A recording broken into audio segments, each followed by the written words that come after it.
session for September the 13th for the Rockdale County Board of Education. And we all looked over the agenda. And do I hear a motion? Make a motion to pass the agenda as presented. Second. All right. Mr. Smith made the motion and Mr. McBrayer made the second. Do we have any visitors for comments? I don't have any cards up here. Oh, that's right. All in favor? Raise your hand, Don. Thank you. All right. Do we have any visitors for comments? No cards? Well, moving right along then, Mr. Superintendent. Thank you, Madam Vice Chair. Superintendent cabinet updates will consist of Office of Teaching and Learning, Ms. Leslie DeMarco, Office of School Improvement, Mr. Eugene Baker, Office of Support Services, Dr. Garrett Brundage, Office of Operational Services, Mr. Phil Woodensie, Office of Financial Services, Mr. Lee Davis, and Office of Community Relations, Ms. Cindy Ball. Mr. Marco.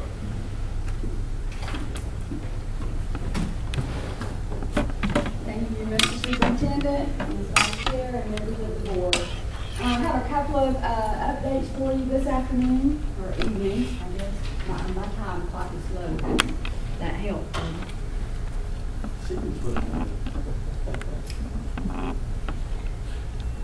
Ready? Go ahead and go to the first slide. Okay, you can drive. Oh, I can. Or I can drive, whatever you want. I want to talk to you just for a few minutes about the accreditation process, because we are continually in an accreditation process, because it is a cyclical process of continuous improvement. But next fall, the accreditation agency, Advanced Ed, that you might recognize as SACS, will be here to do our external review. So there is quite a bit of prep work that we will do throughout this year to be ready for that. And I'll bring you updates as the year progresses and we get a little more deeply into the process. But tonight I just wanted to bring this to your awareness and provide a brief overview for you about the kinds of things that will be involved. First of all, we will be reviewed, and we will be reviewing ourselves, and our external review will be looking at specific standards and indicators under each of these standards. But all of these standards refer to processes that should be ongoing within our school system. Standard 1 has to do with our processes for establishing purpose and direction. They'll look at our vision, our mission, our beliefs, how those are developed in a shared process, and how we keep those that mission and vision at the forefront of our operations. They'll look at our governance and leadership, and specifically looking at opportunities for shared governance and leadership within the schools and within the community. And I will say that standards 1 and 2, there are a lot of things that we do in our strategic planning process that are very integrated with those processes. They will also be, and we will be examining our teaching and assessing for learning processes. How do we know when kids are learning? What do we do about it when they are? And what do we do about it when they're not? We'll be examining the resources and support systems, and also how we use results for continuous improvement. I'm very confident that this is going to be a smooth process for us. I don't have any doubts that we will achieve full accreditation, as we always have. We have some strong processes, but it's a good sort of process for us to be able to self-reflect, because there will be areas that rise that show us where we can focus for improvement. So that it's a good process. It's a very robust process. I did splash the web address for the Advanced Ed, the accreditation organization, on the screen. If you're just dying to know all the details right now about that, you can visit that website, and there's quite a bit of information there.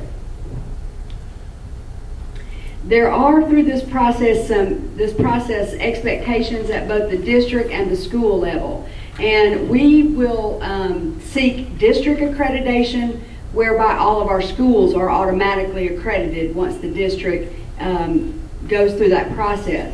But that does not mean that the accrediting agency, SACS, Advanced Ed, won't expect some things from the school levels as well. And really, the district accreditation really is predicated upon what's happening in all of the individual schools. So at the district, to achieve accreditation, we must meet the Advanced Ed standards for quality, what I just shared with you, implement a continuous system of improvement process, conduct an internal review, which, as I said, will take place this year, and then next September we will host an external review from the accrediting agency. And the schools have a very similar set of expectations.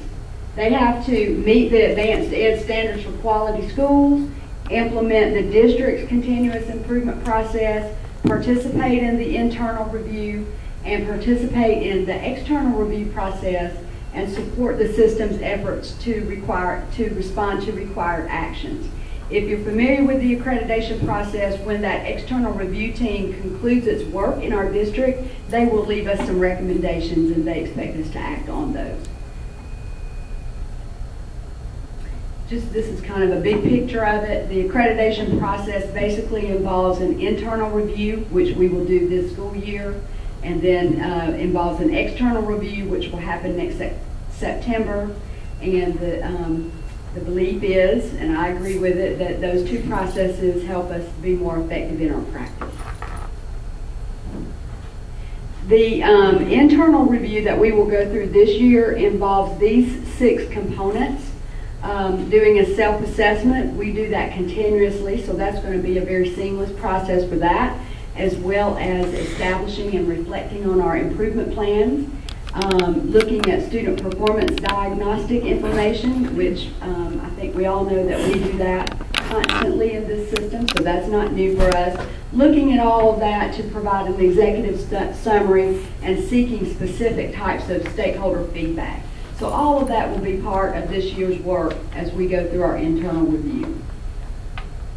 And so that's just a big picture look at what we're going to be involved in with accreditation. The next big topic that I wanted to talk to you about tonight a little bit was teacher evaluation. We are implementing a new teacher evaluation system this year. This is a state-led reform initiative and really is a priority for Race to the Top initiatives. So people in all states, not all states, many states across the nation are involved in this same type of reform. Doesn't look exactly the same in every state, but states, especially those who are involved in Race to the Top, have some key common components that have to be there. So Georgia's one of those states. The new teacher evaluation system is actually called Teacher Keys to Effectiveness Systems. You may hear school people talk about TEKS and LEAKS. TEKS is the teacher part, LEAKS is the leader part. So I don't know, those are the best acronyms we could have, but that's what they are. And so if you hear those terms, that's what people are talking about. The Teacher Keys to Effectiveness system really rests on 3 components. One is performance standards. This is very similar to what we have already implemented in Rockdale County many years ago. In fact, this system led the state in going to a more observable performance growth model based on standards. So that's very similar to this system. The standards that we were looking at prior to TEKS were a little more expansive, so they've been condensed somewhat and are more manageable, I think. That's not going to be new for teachers. The next 2 components are going to be new for teachers. And to talk about that, I'm going to kind of give in just a moment, give a graphic of that. So, but basically the system will be informed by feedback from learners. That's new. Teachers have not before had their yearly evaluations be based on student feedback and student surveys. So that's a new component for teachers, and as you can imagine, there's a little bit of anxiety over that. And then also student growth and academic achievement. And I'll talk more about that in just a moment.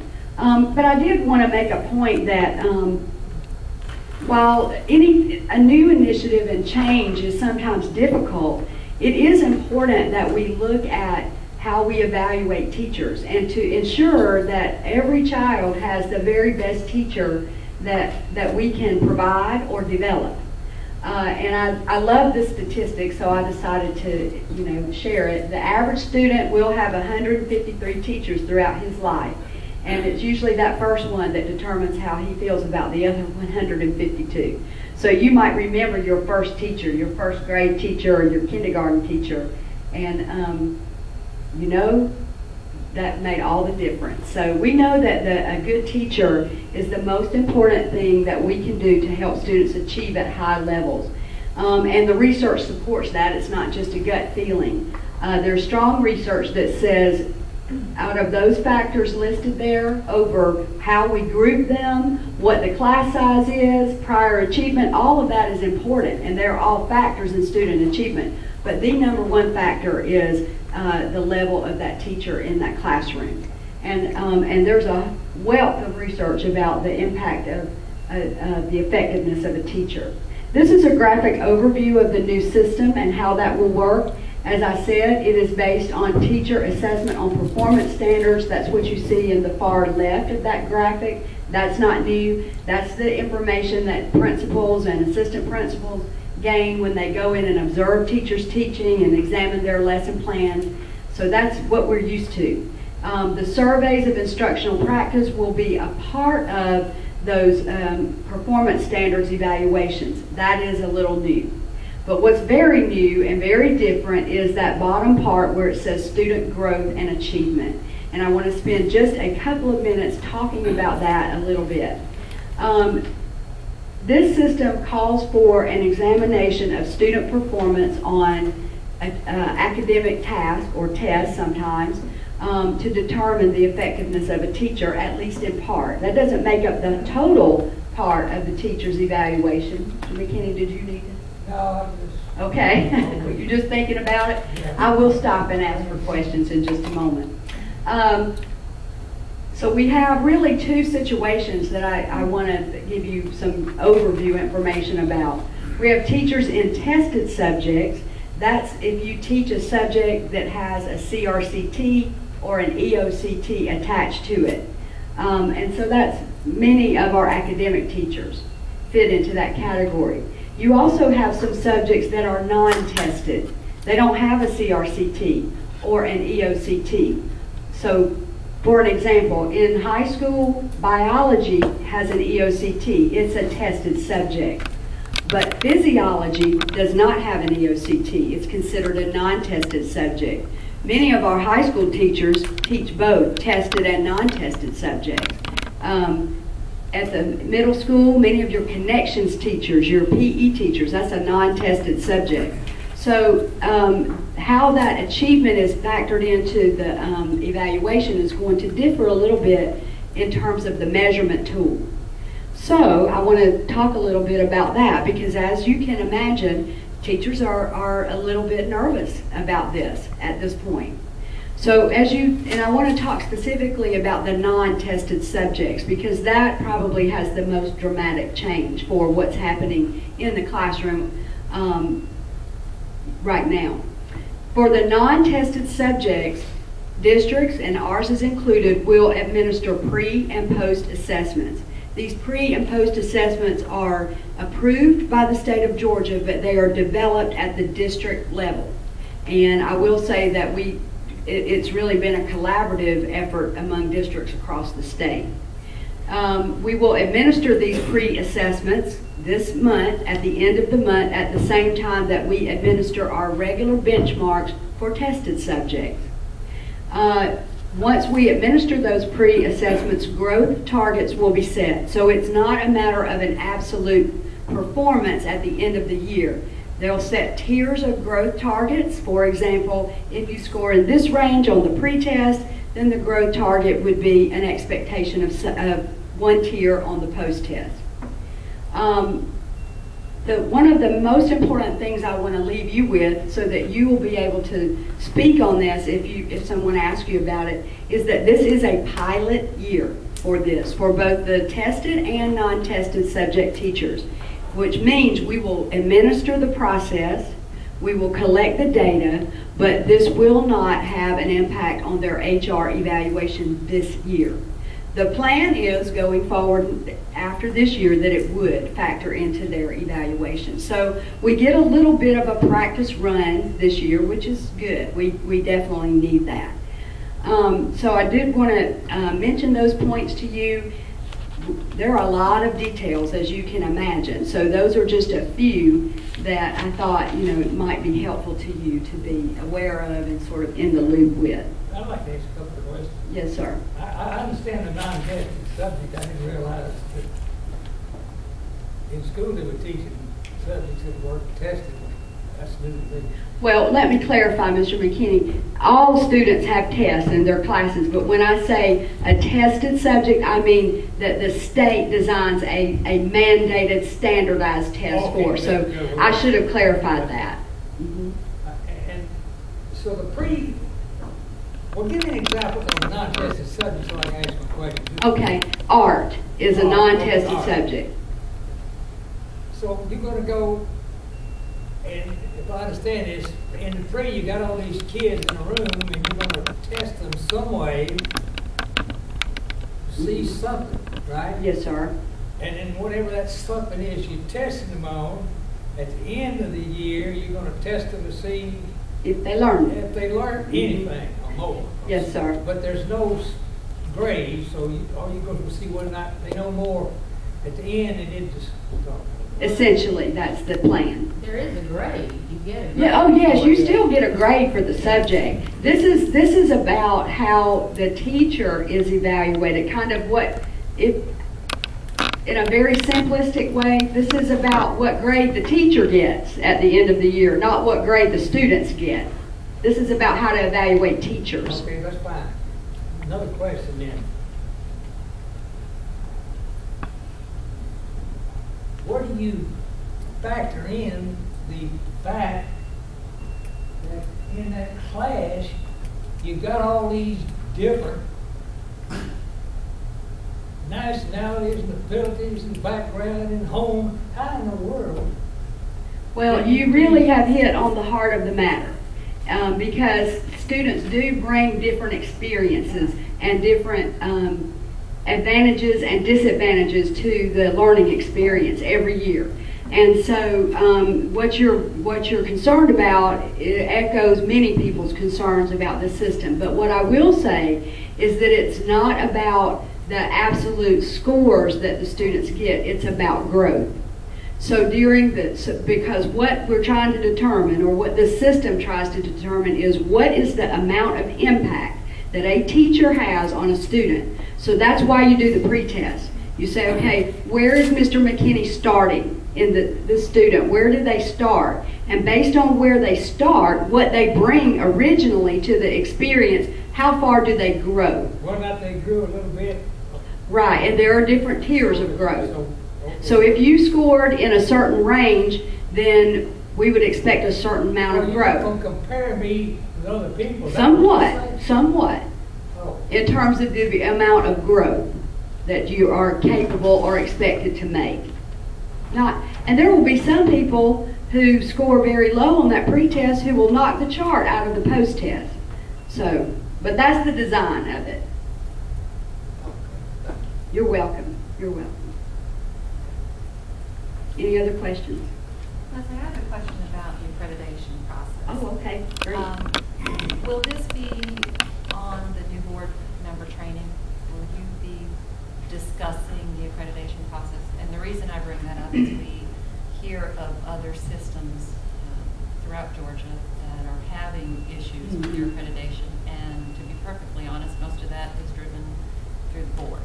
So it would be my hope that we would take that opportunity during new board training to Certainly. let Now, board members know. it won't be during their orientation training, but it will be after they come on board in January. It will be part of that. I may have to let Mr. Autry give you details about And that. I'll be providing that. We probably will have a representative from Advanced Ed come down and support that. I'll touch on it here next Tuesday, Darlene, but you know the wealth of information that we have, it's just overwhelming. I want to be able to give it due time, so we do plan that in the board retreat for February. And I do want to follow up with that too. As we met with Jay, many of you know Jay that have been here for some time. He is their lead person for Advanced Ed, particularly in the state of Georgia. But he was very complimentary of this board. And as we talked, and of course, naturally, as processes change, we have a little anxiety and we want to answer questions, but he assured us, Rich, with the history of your board, certainly they have demonstrated what it takes to be accredited, but also a board of distinction. So he is familiar, they are familiar internationally with the Rockdale County Board, but I also want to make the board aware as well, both veteran members and new members, that the number one reason why board accreditation or accreditation is pulled from districts, according to Jay, is not due to school issues, is not due to performance issues, it's due to board relations. And as Ms. Hotchkiss said, we've heard those horror stories nearby, but that has not been a situation that we've had here, and I certainly do not anticipate that ever being a situation with this board as we continue our focus on children and our focus on student achievement. So I wanted to let the board know that that certainly was a compliment for us, but also a challenge as well as we move forward with some new dynamics. Okay. Yes, sir. Maybe you're gonna get to it. I'm interested in whether in this student rating teacher or whatever it was. Are you gonna get back to that? Well, I've said what I had intended to say, but I will be happy to answer a more detailed question from you. How will a student rate a teacher? I mean, you gonna ask each little student to rate a teacher? How do you? And again, Mr. McKinney, you kind of hit on the heart of some of the anxiety with this process. First of all, when we went through the pilot with this last year, the state included kindergarten and first grade. Well, they have decided now that that's not such a great idea, K through 2, as a matter of fact. Sometimes it's just, you have to talk to those students to understand why that's not a good idea. But so it will only be 3rd through 12th. But yes, sir, to answer you directly, it would be asking the students questions about their classroom experiences. This is something that the state's making us do. Essentially. And it's not just making us do, Mr. McKinney, this is the way the entire evaluation system has been reformed for the state of Georgia. So student feedback and those sorts of things have always been some things that we have looked at, but not to this level, and certainly not tied into our HR processes as well. So it's a little bit different. I can attest that the anxiety, and that's why I really wanted Leslie to go into this a little bit deeper than she had planned, because I sense the anxiety even in my own home, as my wife is a teacher. But also, as I visit and travel through schools, I sense it. And again, what I've charged Cabinet with as much as possible is that we don't add to.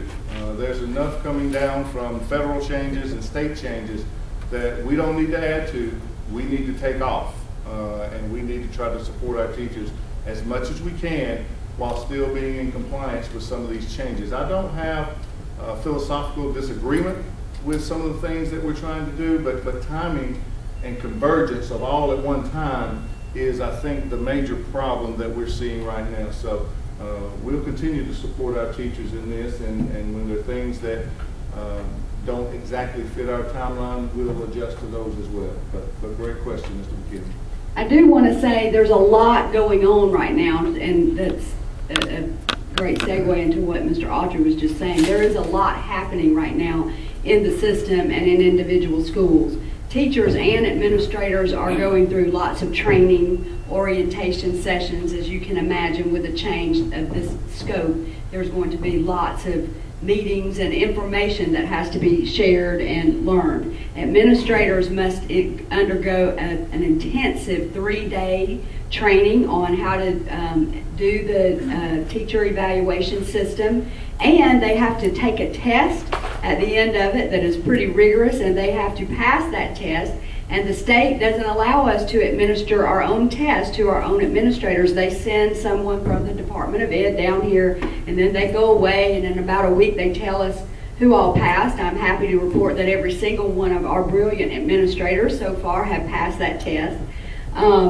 And then once they get credentialed, they can begin their teacher observations and conferences. So all of that is gearing up right now and getting underway. And toward the end of the month, during our normal window for benchmarking, we'll be giving those assessments both to tested and the non-tested subjects. I do want to mention that it's not every subject this year, not every non-tested subject that's having to implement this. I believe there were 52 courses, non-tested subjects that the state identified, and we teach 49 of those. So if we implemented it in every course we teach, we would be talking about hundreds. But that is the plan, you know, ultimately, that it would be 100% implemented. Another question. Do the charter schools have to go through this nonsense?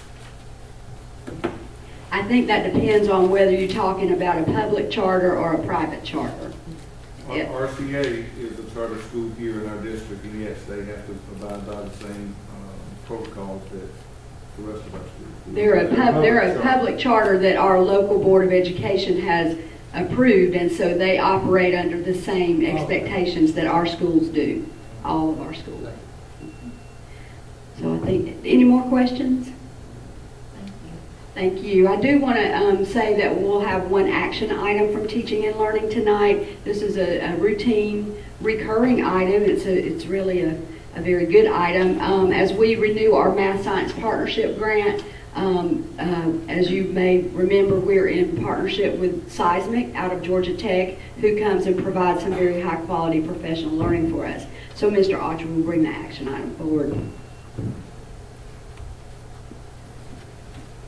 Baker.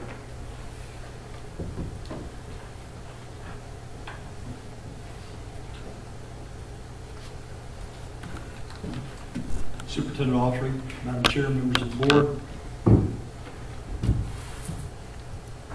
I have 3 areas you see up to update the board on tonight. For most of this evening, I'm going to be talking about our virtual campus.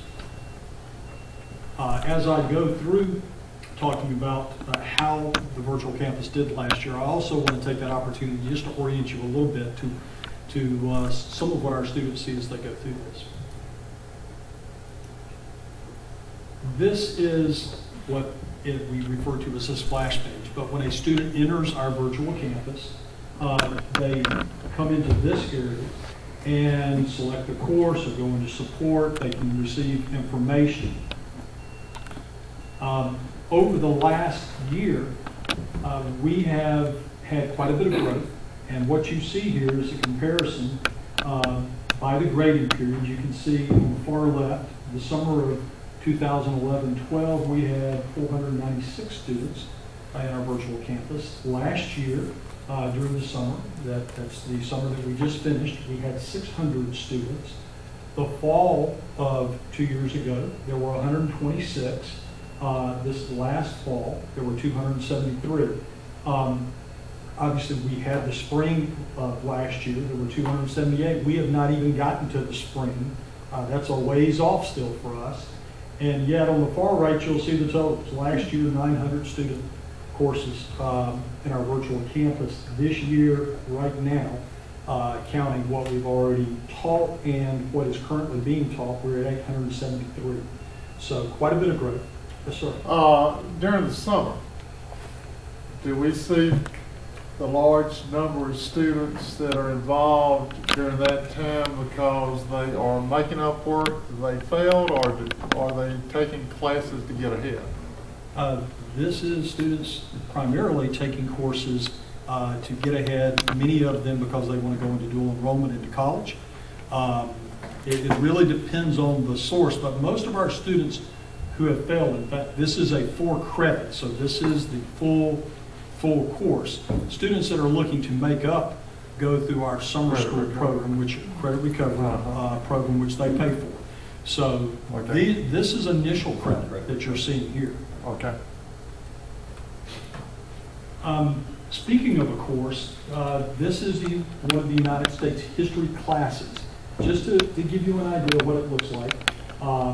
Those down the middle are activities. This is where communication is posted between the instructor and the student exchanges information. You'll see that it also has things like calendars on the right so students can keep up with their assignments. It also has links to references and help and instructional materials. One question, I'm really interested in this. This is computer, talking to computers, basically. It is to humans using a computer. Oh, okay, so then you're saying that when the class is on, everybody's in the class? No, sir, everyone, it's an excellent question. A teacher has developed, well, this curriculum has been developed just like our other curriculums are, and has been captured and put online. Okay. There are times when a teacher will have all the students together, okay, at the same time online, but most of the time the student works independently. Teachers will have conferences with students one-on-one using the internet. Sometimes they'll have a section of the class or the entire class, but most of the time the student is working independently and the teacher is providing feedback immediately to them and they're Okay, continuing to here's work my with them. question, really, I missed it.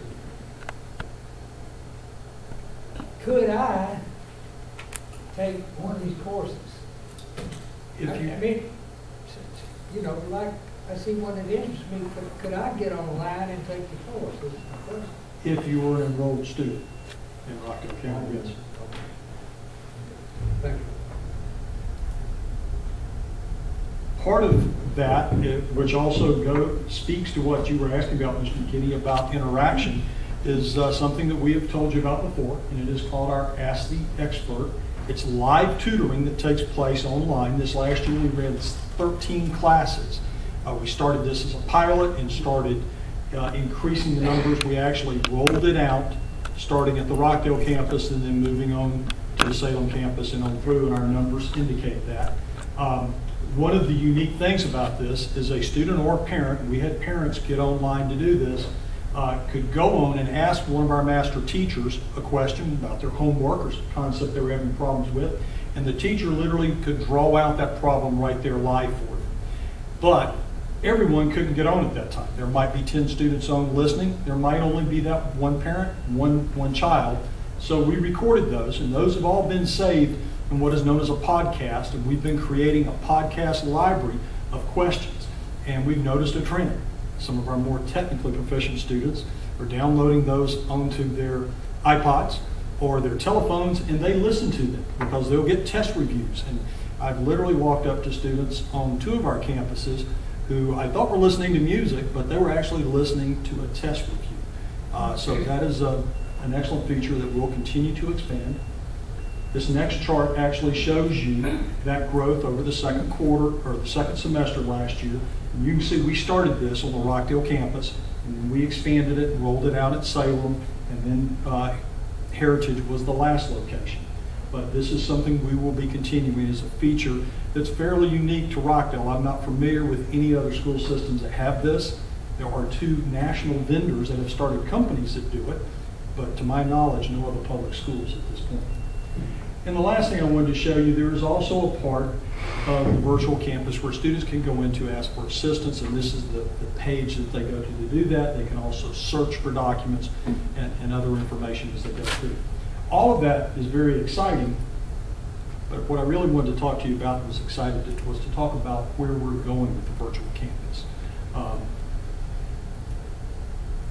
The first, and to me it's very exciting, but I guess this is the least of exciting of what I'm going to tell you, is that we have been preparing, starting last year, going through the summer into the first part of this year, a digital literacy course that we have written and designed to be given to our middle school students.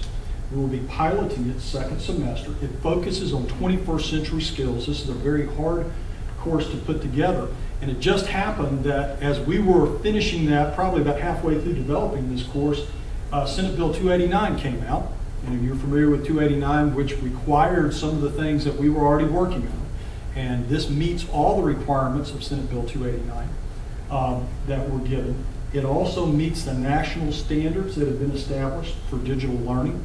It addresses digital citizenship more than anything else. And I've included some of the standards at the bottom just to give you an idea. And our intent, we'll pilot this, gather information, data, and go back and refine it, but is that this is something that could be available to all our middle school students before they go into high school, preparing them as they move forward. And this starts this year? We'll be piloting it in the second semester. But what I really wanted to talk about was the expansion of the regular virtual campus.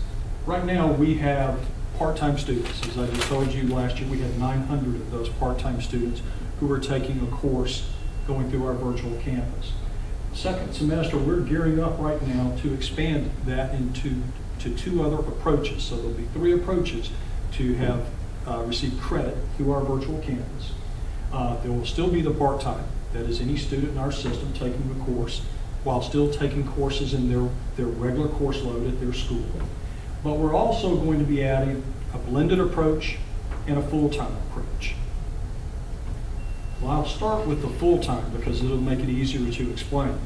In the full-time approach, a student would take all of their high school classes through our virtual campus, a full virtual campus, which would allow you to take all of your high school work in preparation for college. In the blended approach, you would take the majority of your courses through virtual campus, but also take some others in face-to-face and brick and mortar. And this next slide hopefully will help you a little bit with that. I highlighted the 2 new approaches. The full-time track that you see on the left, you're taking all your coursework, that's all your core work, all of your electives online, and you will have Ask the Expert online support to assist you in that process. And the blended track, which we also think will be used quite a bit, you'll take the majority of your work online, but you would have access to CTAE courses either at your home school or at RCA, as well as access to specialty courses. For instance, we have a Spanish 3 course that's running online, and it's a blended course where they both meet face-to-face and go work online, being taught through our open campus right now as we speak. And you would still have online support through Ask the Expert. There's also some unique features to what we're doing. First, this will be available to all high school students that are enrolled in Rockdale County. Obviously important that they're enrolled in Rockdale County. It's free to those Rockdale students if you're in the full-time track or the blended track or for part-time students. But there is one caveat I wanted to make to the part-time student. That is, it's free to a part-time student as long as that course is part of their regular course load. It isn't free if you want to take if you're trying to take 10 classes at one time. You have to pay for that extra class that you're taking as opposed to your normal 8 classes in your load. But also, we want to make this tuition-based for non-Rockdale students. So folks that are not from Rockdale County, not citizens here, would be able to take courses online. They would pay full tuition in order to do that. And again, the unique feature that we're, to our knowledge, the only system that has the Ask the Expert online support at the same time. When you say non-Rockdale, you mean people that don't live in Rockdale, or you mean people that are not in the school system? I mean people that do not live in Rockdale County. Okay. We receive phone calls weekly from residents of surrounding counties asking to. Well, homeschool can take, that's why I'm asking. I If was they gonna pay- ask that too. I've got a student that's homeschooled that lives in Rockdale County, Yeah. and we track their progress anyway to a point. Are The they allowed? difference is if they are enrolled in our system, in which case we will receive FTE for them, and that will pay the cost of it, then they would, obviously, if they live in Rockdale County, it seems that they would probably do one of those 2 things. The blended and the full-time allow you really to have about as personalized approach as you can get living here and not have to pay anything. However, if you do not enroll in Rockdale County Public Schools, then you will have to pay tuition because the cost of the program has to be borne, obviously. And I do want to, and this is new, and this is something that is directly from our strategic plan about breaking down barriers. We realize we've got over 600 students out there that are homeschooled, many for various reasons and certainly legitimate in some cases. However, we understand for a variety of reasons, brick and mortar doesn't work for many of our Rockdale County residents. So what we wanted to do is provide an option. What I charged Mr. Baker and his staff to do was build out a structure in which a child could finish high school online without stepping into a brick and mortar school, yet still be a Rockdale County enrolled student in which we received FTEs, but also if they are a full-time student by policy in Georgia High School, they also can participate in extracurricular activities as well, and possibly athletic activities. We still are working with Mr. Swearigan, making sure we have all the nuts and bolts worked out. But again, those are the type new ways of thinking. We're trying to market our system, trying to do outreach, and bring folks and students back into our district that for whatever reason may have decided not to continue in Rockdale County schools. Is this for school-age children only? Ma'am, to be enrolled, then we have to follow the edicts Yes, of state law. but the tuition base for non-Rockdale students. It's still, we would have to follow the same guidelines, Okay, ma'am. just want to be sure. So that would read, what that's saying is it's tuition based for people that are not enrolled in Rockdale County Public Schools. That's Yes, sir. basically what Yes, sir. it's saying, right? It's just, Mr. McKinney, if you live in the borders of Rockdale County, it makes no sense not to go ahead and enroll your child, because then you have to pay nothing. Okay? Oh, the homeschool can homeschool be? Well, if you're taking a course from someone else, then it's really a different concept than being homeschooled. Unless you're doing, taking one particular assigned course. But everybody will get the online help. That's correct. Let me draw a distinct difference here. You can't be homeschooled and be a Rockdale County enrolled student at the same time. Right. However, you can be schooled at home and be a Rockdale County enrolled student. Does that make sense? In other words, you can receive your instruction at home where you don't have to come into any of our brick and mortar high schools, but you would have to be registered a Rockdale County enrolled student, and you would participate in a menu of courses. So again, homeschool students have a variety of different So if courses. I'm homeschooled, if I'm homeschooled one of my children, I can also enroll him in Rockdale County School. That's what you're saying? And free of charge, you'll be able to participate in our virtual courses, correct? But they would still have to follow our rules and regulations and all that, but they would still. They would have to follow our curriculum mainly, Brad. There's not a lot of virtual rules and regulations, but certainly whatever they are, they would have to. Same time periods, assessments, those Sure. completing the curriculum and the requirements. But obviously, any parent is welcome to augment their child's education, whether they come to brick and mortar or whether they're taking virtual at home. Yes, sir. First of all, I'd like to commend you and Dr. Doug Arnold for the work that y'all have done, keeping us ahead of the curve. I was also wondering, are there any limitations on class sizes in the virtual? Actually, courses? we've been going through, as the superintendent said, he's put out a certain set of charges. And as we've done this, we've not only built out the infrastructure, but we've also created a set of guidelines as we've built that structure. And one of those include class sizes. When we first piloted this, we did not. But as we have established a training program, a professional development program internal to our system to produce certified teachers that have the special skills needed for online, we have put in place some limitations as well as other guidelines to ensure the highest quality instruction. What requirements are set by the state as far as getting credit for online courses? As far as getting credit from When we have an online course, yes, ma'am. it still needs all the same curriculum. All the same, it's the same set. Responsibilities. Yes, and ma'am. yet the name. Absolutely. Okay. There are no changes in those expectations or requirements from everything from end-of-course testing that was being discussed earlier. So the all of standardized- that plays all of that on stays that. in place. Um, This does not change the quality. Software development, did we do that? We've done this on a shoestring. I think this is where Dr. Arnold has really shown.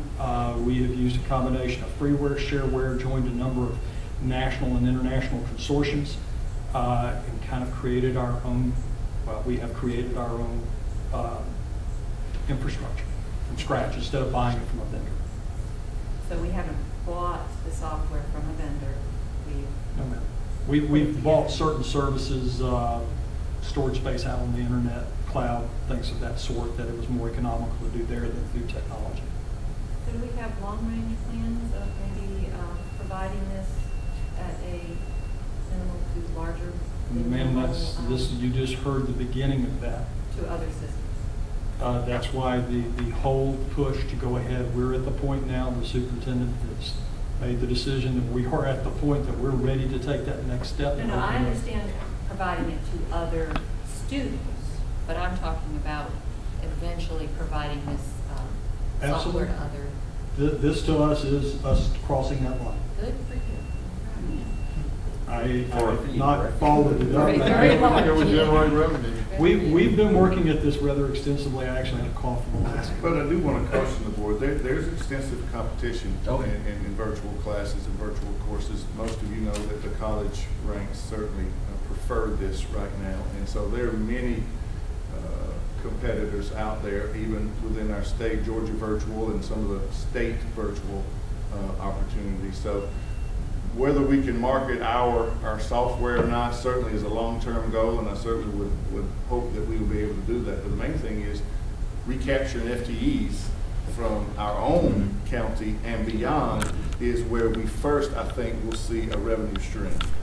And I think that's the way to be looking at it. And I don't anticipate this lowering our millage rate, that's not what I'm saying. But I'm excited to hear that we're going that way. Personally, I still wrestle, honestly, with high school 100% online. I really, We and I have to actually, do we hard- actually use a set of assessments to make sure that that matches the skill set of the student and their habits and abilities, because it's not for everyone. And we understand that. But if you are a current homeschool student, and we're looking, there's going to be a little bit of difficulty using those assessments. So I understand the direction, I understand it's the future, I know that, and look, I'm not going to have to worry about it, I won't be here.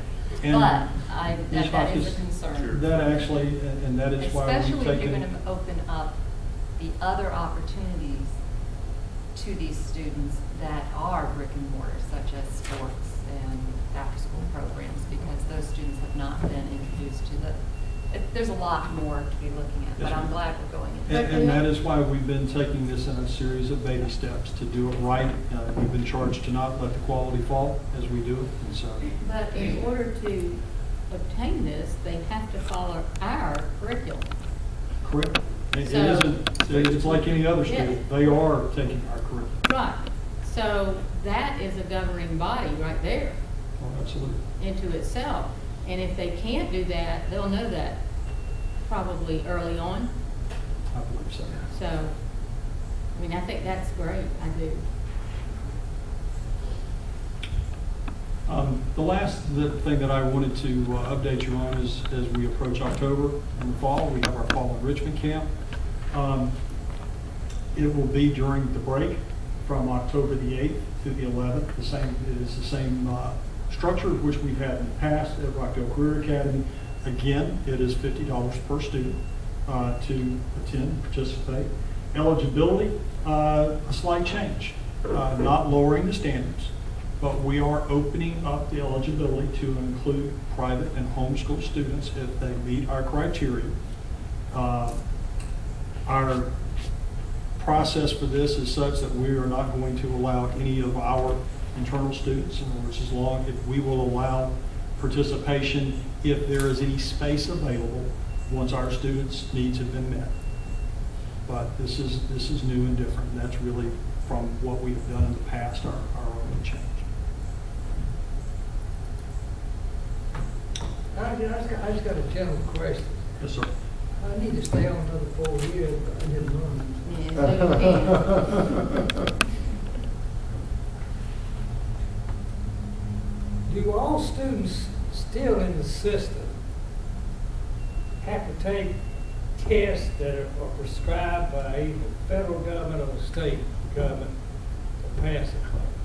In other words, who is writing the tests that are given these students? Where they come from? You really asked two questions. First, although there are national assessments that are nationally normed that you're used to hearing about, the CRCT is one that you hear about, and that is written at a national level. It's mandated, the taking of that is mandated by the state, in the case of the state of Georgia, and most states, to my knowledge, do. However, in Georgia in particular, Georgia has set certain key grade levels and subjects in which they want all students statewide to be tested in the 3rd, the 5th, and the 8th grade, and then in what are called the end-of-course tests, the ECTs, in 8 of the high school subjects. And those are directed by the state. So they come from the state? Well, the tests are actually written by professional psychometrists. There are actually teams of them. They also field test the items to ensure the accuracy is the best way. The answer is yes, Mr. McKinney. They come from the state. The state secures outside publishing or outside test makers to produce those tests, but they are directed by the state. So do we have any courses in the schools that we can say whether people pass or not? Or is it just certain things the state tests? I'd rather a child, I'm sorry. The state tests every grade level, 3 through 8. In every Not every course, but in every subject matter. Again, reading, mathematics, language arts, social studies, and science. But again, in elementary grades, they're not necessarily divvied up by courses, so to speak, but you test every subject matter in those grades. Mr. Baker just listed the high school has the big 8 with the ECT, so there's certain courses there. But yeah, all of that is directed by the state accountability system, and every student at some point in time has to participate in those assessments. Okay, one final question. Sure.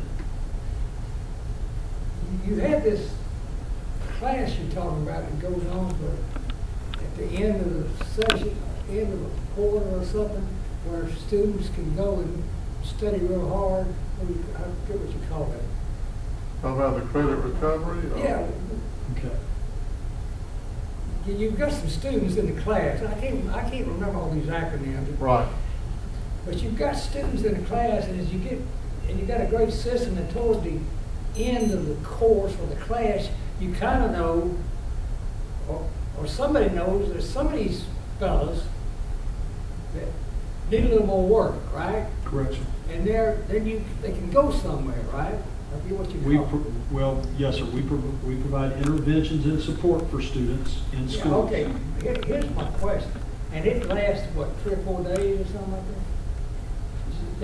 The interventions are ongoing throughout as the school and the course. As a student takes a test and is identified as having not mastered, not learned something, our expectation, what we call the cycle for results that you hear, is that either in that classroom or at the school level, we're going to turn around and reteach that, teach it in a different way, and reassess it to see if in fact they learned it.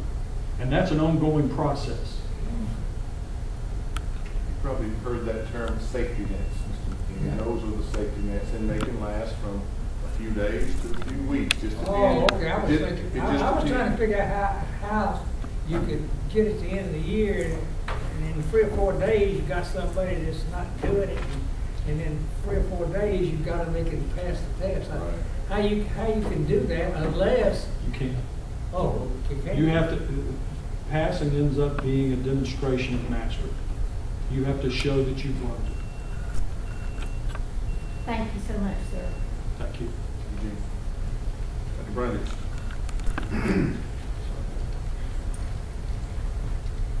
Good evening, Madam Vice Chair, Mr. Superintendent, members of the board. I'd like to provide you with something that I mentioned at the last board meeting, but I did it very briefly. I talked about case management consultations. I'd like to provide you with a little bit more detail at this board meeting. And when I'm done and have filtered through your questions, I'd like for you to hear from two great members of my staff. This is the information that you saw at the last board meeting, but I want to give you a little bit of background on our case management consultations. The case management consultations were established by the state board back in 2006, and the process was developed to kind of to place those students who were agency-placed students to help with their transition back into their new school. What the purpose of that consultation is to determine whether or not those students had some transition problems that may arise, and to provide those students with the support and service that they need so that transition becomes seamless. While the state board rule provides for caseworkers or a social worker to head that particular meeting, we in Rockdale, for those kids who are returning from Department of Human Resources, and the Department of Juvenile Justice. Thank you very much. Rockdale has taken a proactive approach and added a few other criteria for some kids that are entering into our system that are transitioning from incarceration, maybe. Those kids that are transitioning from an alternative placement or alternative school or program from another district, as well as those kids who are transitioning back into our school system who have some multiple disciplinary infractions. So those are some of the things that will trigger for us as they're entering into our registration process that will trigger a case management consultation. In our consultation, once that meeting has been established, there are several individuals. I mentioned to you that the state only requires that a social worker be there or the case manager, and then of course the kids. But for Rockdale, since we have some additions to that list, we have the homeschool principal, the alternative school principal, a school social worker, a school psychologist, the alternative school counselor, our facilitator, which is the school safety coordinator. We also have the case manager or the probation officer to attend, and then of course the parent and the child. During that meeting, information is gathered. We lay everything out on the table. Of course, we expect for the parent to do that, but they have to bring documentation from their previous placement. Once we review all of that information, once that group reviews all that information, the discipline history, the history from either Rockdale County or history from another school, reason for their placement, or reason for their incarceration, reason for being placed under Department of Juvenile Justice care. Once that group absorbs all that information and has an opportunity to review it, then they can make an informed decision collectively about the placement of that particular student. With that, I wanted to show you the data from the past month. We had 33 students to enter into our system. They attempted to enroll into our system that went through case management consultation that met that criteria. And of course, I told you that this is a filtering process for us. So those kids came from DJJ. Some of them had discipline issues, either from here or from their previous system. There are a couple of kids that came from a treatment facility. And The second graphic to your right there shows you where those kids were placed. So 20 out of the 33 were placed in our Alpha program. And that's because we felt that based on the information that was provided in the case management consultation, either that kid needed a transition or we felt that they may have been a safety risk if we automatically placed them into the home school. 4 of the students went on to Heritage, 4 to Rockdale, and 5 went on to be enrolled in Salem High School. Again, I want to reiterate that we have a pretty robust process here in Rockdale that we have extended, not just for those kids coming from Department of Juvenile Justice or DHR, but also those kids who raise a red flag once they go through our registration process. Any questions about this? Why would we not have all of them start through All? all of these 33 students, all of these that are that needed to go through the case management? That's a great question. One of the reasons, let me go to DJJ for instance. There were 10 kids that came to us from DJJ.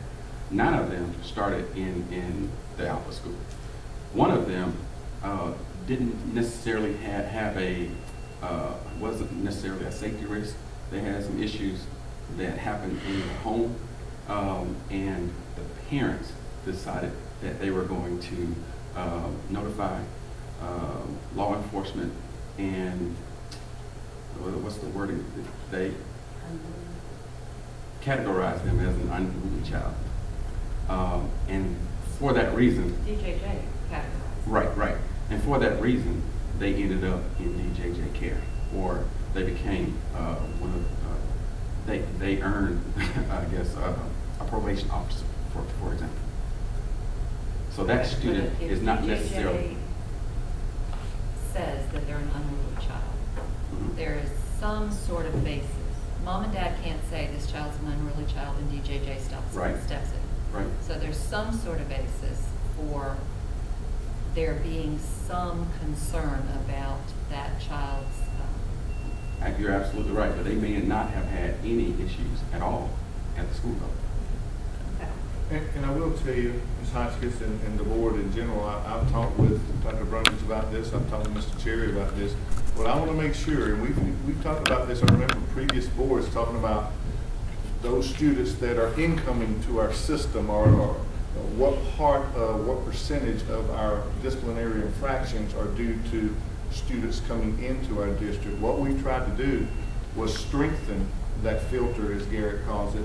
But what I want to see, and what I've asked them to make sure, we have seen a proven success, tangible success at a regular school setting. If you've not seen that, if they're coming from an alternative school, from DeKalb, from Newton, from anywhere else, then they've got to show that they've been successful at our Alpha school. So again, That's exactly what I want to hear. but I do agree that we need to look case by case, because again, I just don't want to throw a blanket and say all students and all infractions are of the same degree.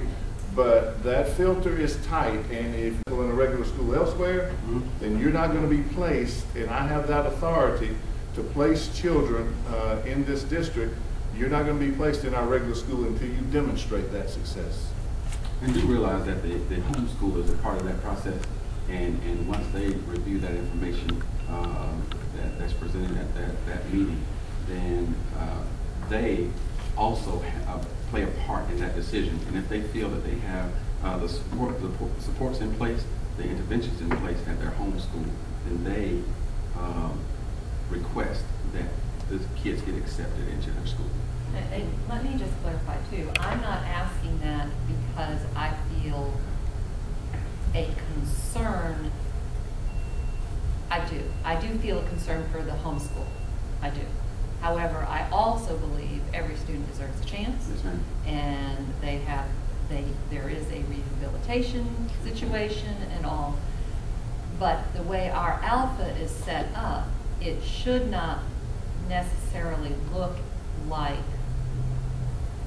you're being placed in, a bad situation until, what we're saying is we're going to provide support for you until we know that you can succeed in your Yes, homeschool. ma'am. So that was my. And just for clarification, because some of us may not truly understand this, we back and forth with the homeschool issue. When you're speaking of a homeschool, you're talking about the school That that there's the zoning. child was zoned for Yes, and ma'am. went to.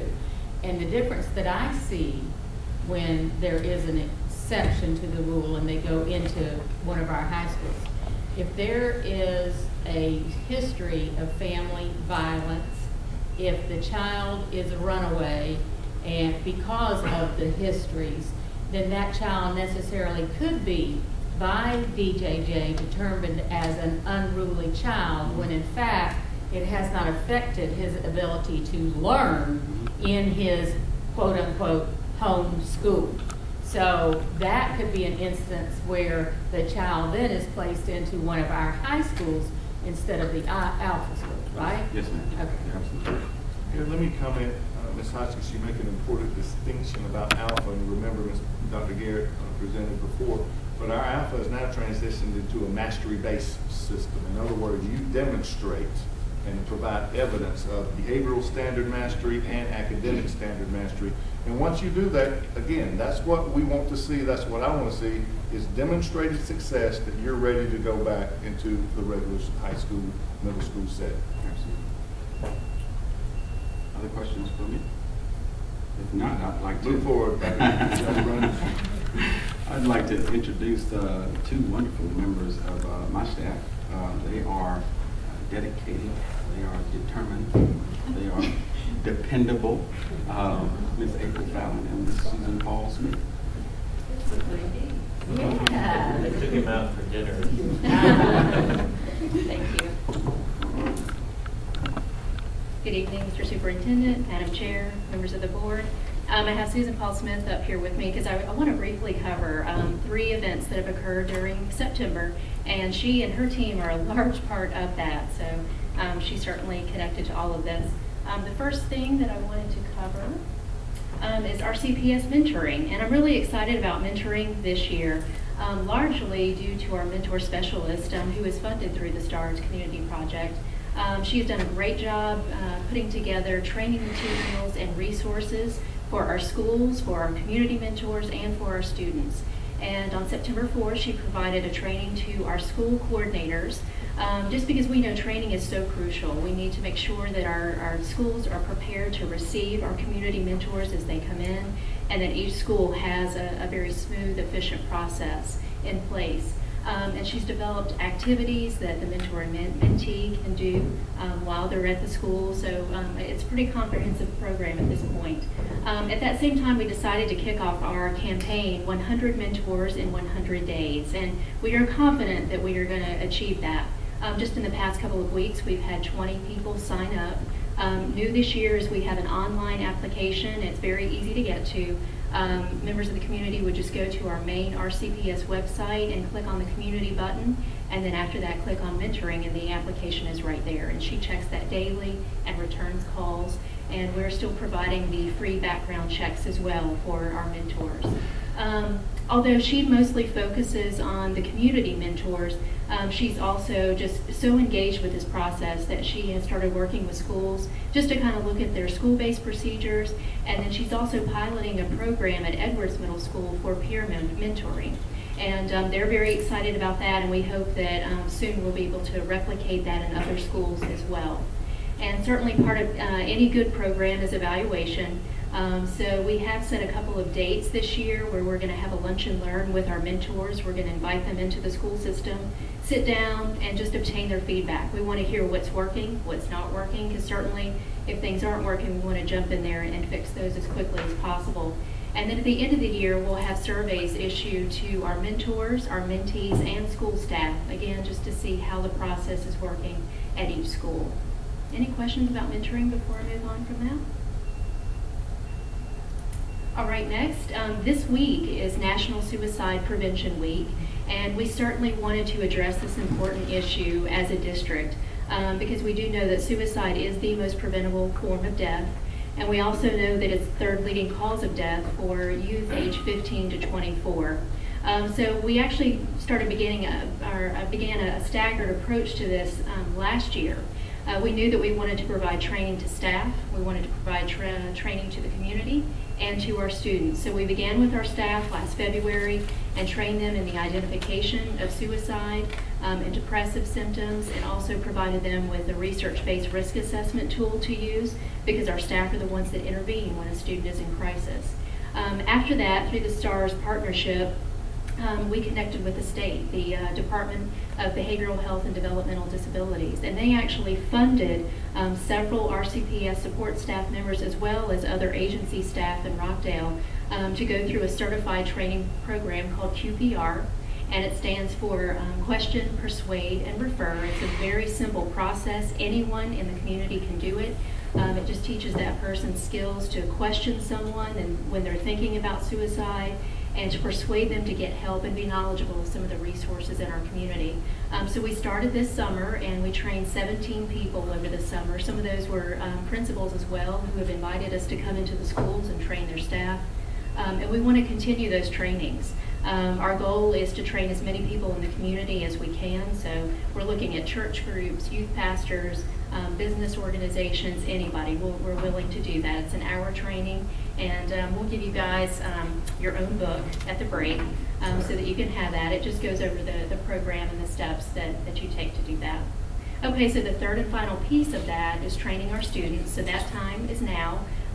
Again, through STARS, we were able to order suicide prevention kits, and the SOS Signs of Suicide Prevention is intended for middle and high school students. It's a very simple program as well.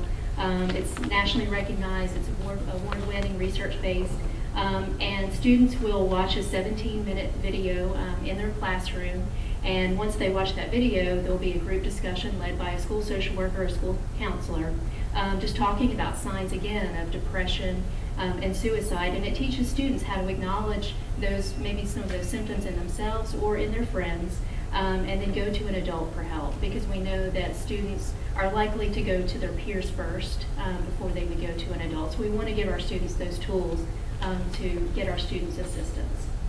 Any questions about that as well? I sent you all today, it was not a PowerPoint, but just charts of some of the results from the Georgia Student Health Survey for the past 2 years. And although the trend indicates that we're decreasing in the number of students who are contemplating suicide or self-harming, the number is still too large in my book. When we look at 10% of 6th through 12th graders who are contemplating suicide, that's just too big of a number. So we hope that through these programs, we're going to be able to decrease that each year. I want to thank both of you for taking on this issue, because it's not an easy one, and it's hard to get your head around sometimes on how to approach it. So thank you for bringing this. That's important. Yeah, and actually, through all this, through the QPR training last May, Rockdale decided to form its own suicide prevention coalition, and they've teamed up with Newton County at this point. So they've had, I think, 3 meetings so far. So it's growing in number, and we're really glad to be a part of that as well. Yeah, and community training as well. All right, so last on my list is Parent Academy. That's at the end of this month. It's September 29th on a Saturday at RCA from 8:30 to 2:30. All adults in Rockdale County are invited. It doesn't have to be just a parent. We want anybody who's concerned about the well-being of children to come and join us. It is a truly fun event if you have not been there. And we've kept our 3 tracks. We've got the adult classes, which really cover a wide range of things, although we found that our adults really like classes that are sort of financial related, whether it's about employment or how to save money. So those classes always fill up, resume writing, computer classes. So we definitely have geared it toward those kind of classes. When we develop these all come from feedback from our parents. We have parents that sit on our council in the development of each Parent Academy, as well as from the surveys that our Title I schools issue. So we really do try to customize it to our parents. One of our tracks also is for the tweens, and some of their classes, we have an art class, a fitness class, and then a healthy relationships class that's going to be offered by More Than Conquerors here in Rockdale. And then we have our Spanish-speaking track as well, and we'll have computer classes and a law class for that track. Childcare is provided for children ages 3 to 10. They just have to RSVP, and our application is online. And then, of course, we're just trying to promote it as much as we can this month, and certainly utilizing the newspaper and newsletters and our electronic calling system. So we had about 200 participants this past March, and we anticipate it to grow even more so this September. So please join us that day. I also want to thank both of you. April and I go way back, back before I ever got on the board. And Susan and I do too. But thank you so much for your concern for our students. It's incredible what you have done. It's incredible that we have the type of not only character but intelligence that we have in our system with both of y'all and what you do for our children. So thank you so much. I'm excited to tell you about two leadership opportunities for our youth. Okay, first one I want to talk to you about is the Rockdale Youth Leadership. I'm very excited to tell you that our second class of the revitalized Rockdale Youth Leadership, the class of 2013, has kicked off. We have 32 students who expressed through the application process that we were able to invite to participate. These are 10th graders that we are targeting with this program. We had our orientation a couple weeks ago. We're having our retreat this Saturday. And we are very, very fortunate to have Dr. Dory Stiles come and speak to these students and administer the Highlands Ability Battery. And this series of tests that the students will take, it's a 3.5-hour test that they have to take at home, will tell them what their natural abilities are. So to be a 15 or 16-year-old and have this kind of profile is an incredible opportunity, and I'm so excited for these kids. Our schedule for this year is very comprehensive, and I just want to point out a couple of new things. Business and Industry Day is new, and for those of you who are familiar with Leadership Rockdale, you'll notice that this definitely parallels the Leadership Rockdale program. Yes. A little familiar. Little familiar, yes. We have support from them, and one of the things that came out of our youth program last year was that we wanted more interaction with local businesses and industries, and so we've got a whole day scheduled for that. That's actually Election Day that will be going around. Leadership Summit, I'll talk to you about that in just a minute, that's new. Job shadowing. On December 19th, we are going to pair these students up with someone, maybe one of you, who knows, to come and observe and shadow you for a day, and for at least a few hours. They're very excited about that. In January, they had the opportunity to attend the No Place for Hate Summit in Atlanta. We have sent a group of students to that for the past 2 years, and we're opening it up to these young leaders. And then in February, we have the opportunity to actually join the adult class and tour the Capitol. And from what I hear, the adults are very excited to have the students come on board because they want to see their perspective. And then again, Education Day and Community Service Day, we partner with Hands Across Rockdale. Graduation is in April, so we hope that y'all will be able to come and see them at some point because it's exciting. And then the Teen Leadership Summit that I alluded to, this is something that we've been talking about through the Chamber and through the Education Council and through our project, is giving young leaders the skills to be better leaders and to empower them to take charge of their school climate and recognize the power of one, that what they can do to pay it forward and control their environment. So we are actually targeting middle and high school students for a Teen Leadership Summit, and it's going to be on Saturday, November 10th. And we're going to have the middle school students attend a track, and then the high school students attend the track because of the age variations and the types of questions and so forth. We're expecting at least 12 to 15 different sessions, from how to run a meeting to fundraising to community service to character and ethics. And we have already had support from community leaders and our Leadership Rockdale folks saying, what can I do to help? And we've even identified a few exceptional students who have positions in state leadership roles who will come back and model that for their younger peers. So we're very excited about that. So on Saturday, November 10th, from 8:30 to 12:30, come and observe our young leaders. We're hoping for about 250 kids to join us. Any questions? Great job. Thank you. Thank you, Mr. Smith. Thank you, Bootsy.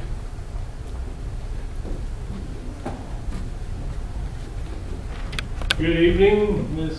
Yance, Mr. Autry, and members of the board. And while she's pulling up my presentation, I would just like to thank Kathy, her here in her last work session with us. Thank her publicly for her patience with me and all of her help that she gives me in my division. She's been a tremendous team player and a customer-focused person. Thank you, Kathy, so much.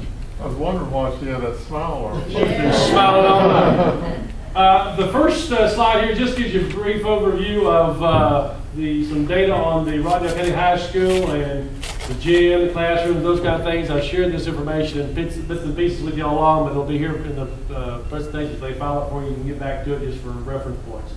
As you see the gym there, it's coming along just really rolling. Mr. Smith asked us in the dinner what was going on with them working seemingly 24/7 over there.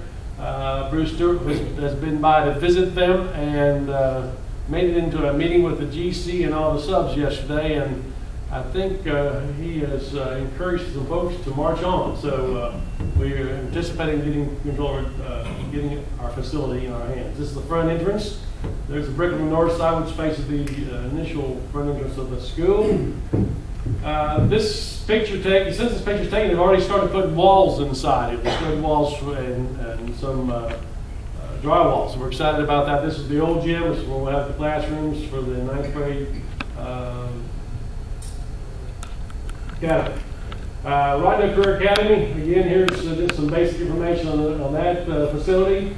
There's an aerial view of it. It's coming along nicely also. We expect to be in there in January. As you can see, some rooms framed up here. Drywall's in progress, and we're excited about the work that's accomplishing there. Aerial view of Shoal Creek. There's where the new addition will be, right where that truck sitting. Shot there, what's going on there, and some data there for you on the side. Summer projects. We have done a lot of sidewalks here and there, and we're excited about the work we can do to help our schools have access. The middle school and high school tennis courts have been resurfaced. Here's a shot of RCA. We have put a lot of, like I mentioned, painted the rain in Shoal Creek. A lot of flooring went in, had some flooring lined up for October break. And also we have cabinetry. That's actually one of the science labs there. And that concludes my report. Thank you, sir. Want to get the award? David? That is a very tough act to follow.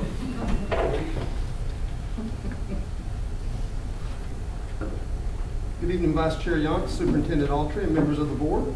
The Office of Financial Services has 3 reports for you tonight. The first report is our August preliminary financial report.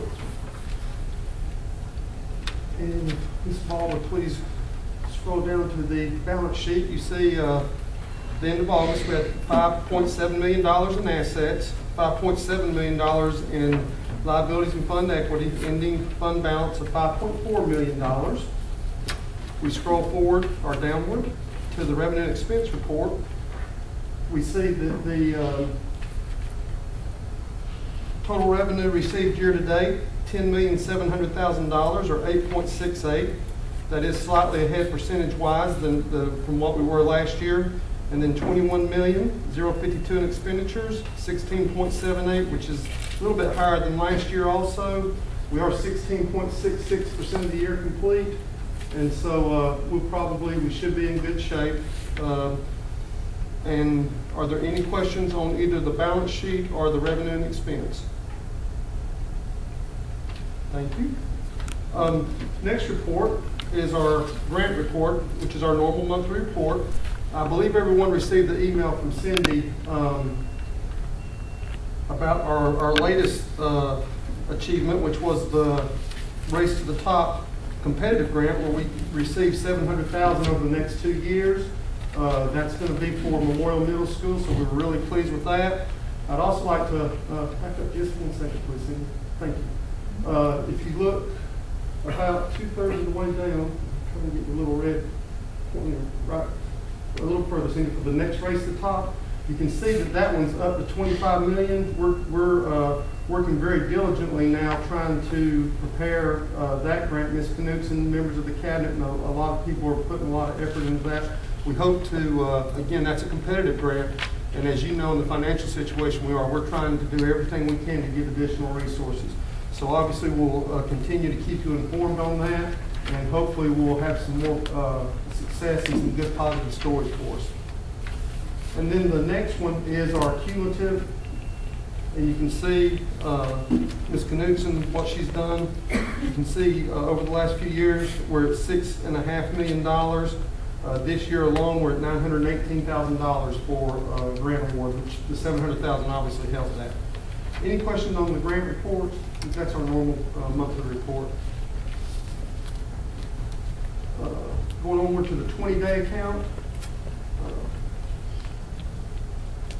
First sheet, if you remember on the 10-day accounts, we were up about 250 students by the 10th day.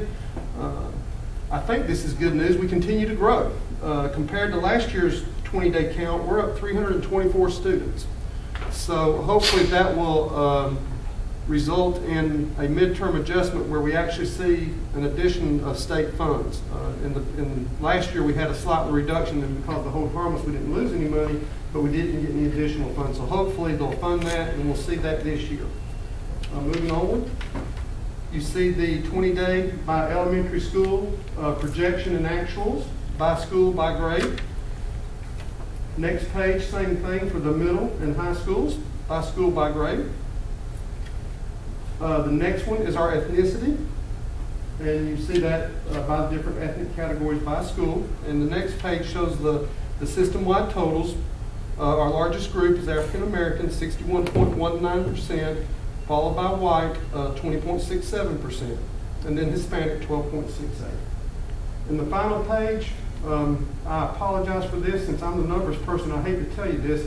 There is an error on here. Before we post it on the internet, we'll correct it, but our class sizes are not that high at Hightower. So we're going to correct that. When we were moving some people around, I made an adjustment and I didn't catch it, so I apologize, but it will be corrected before we post it. And then on the last page, you see the secondary schools, the class size ratios, teacher-student ratios for middle and high school. Are there any questions on that 20-day count? And we'll obviously continue those throughout the year with all the 20-day counts and keep you abreast. Thank you very much.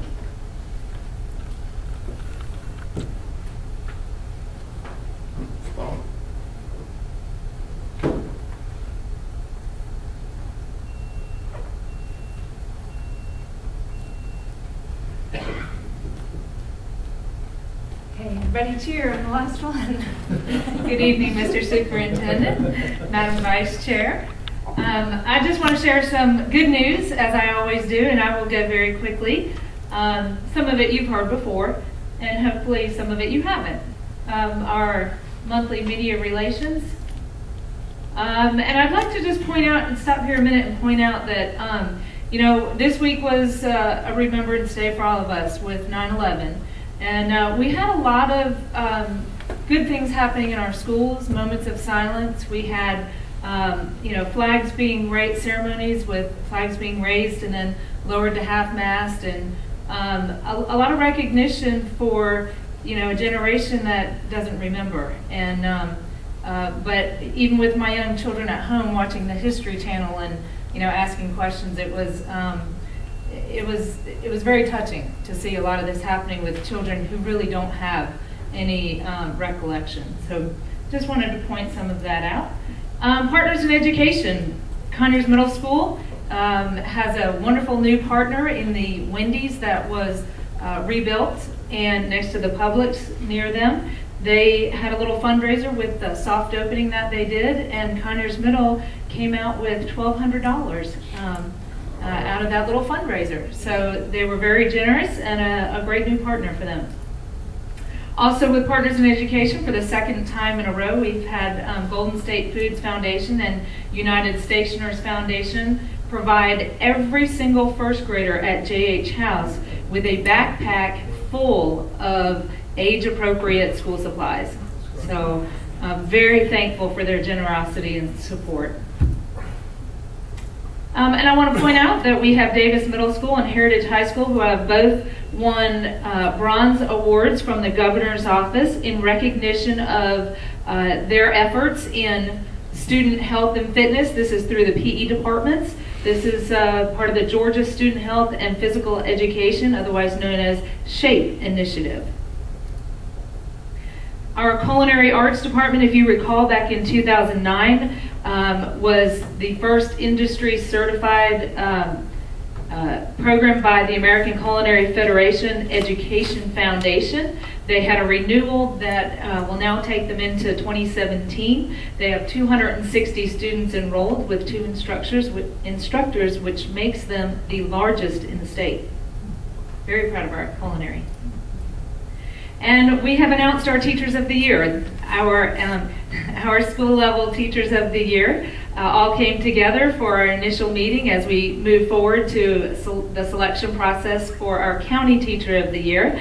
And yes, Miss Yantz's daughter, Heather Pittman, is Conyers Middle School's Teacher of the Year. I know she's a very proud mother, and we're all very proud of all of these teachers. They, set a standard for our system that is an excellent model for all. Upcoming events, Parent Academy. Ms. Fallon has already gone over that, and we have a fall intercession, October 8th through the 12th, enrichment camp going on then. That's it for me. Any questions? Thank you. Okay, thank you. Mr. Superintendent? Thank you, Cabinet. Appreciate your diligence and your work from you and your staff for your reports.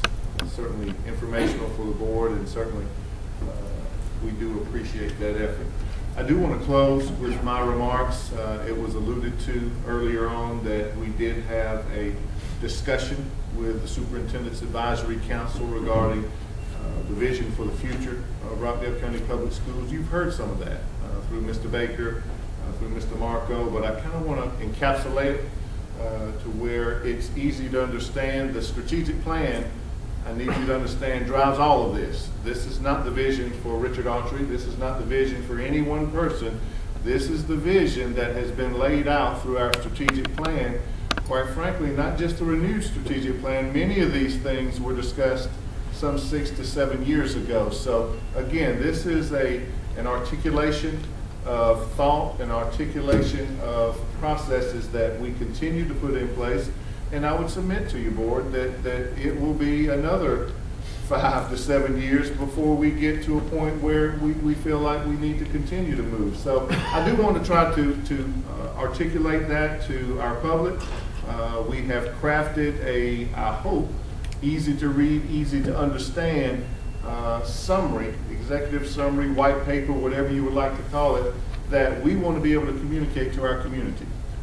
We want our parents to understand, we want our teachers to understand, and we want the community at large to understand. So with that being said, I'm going to kind of let backfield just a little bit and let Ms. Ball, who is my internal facilitator, remind you again, here are the highlighted strategic plan initiatives, and then we're going to kind of make this come to life and show you the things that we are proposing down the line, but also the things that we already have traction with and the things that we're moving forward with. So, Cindy, if you don't mind.